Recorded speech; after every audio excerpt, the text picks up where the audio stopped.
Okay, so you see some ingredients here.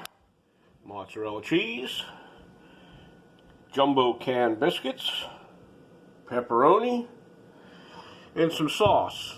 Now this sauce was made with regular spaghetti sauce, and I mixed in some garlic, some onions, chopped onions, a little bit of Italian seasoning to make it more of a pizza sauce.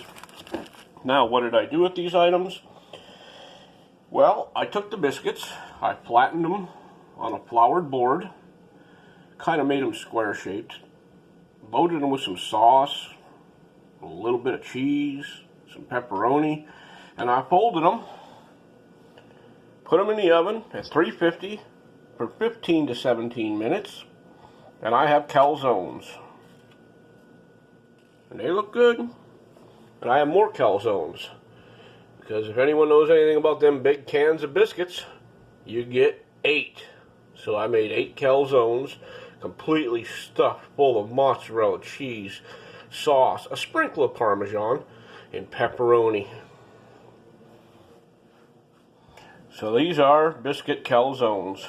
And I will tell you how they are, but I can tell you with the ingredients I used, simple, quick, and hopefully just as delicious. We'll talk to you later. Bye-bye.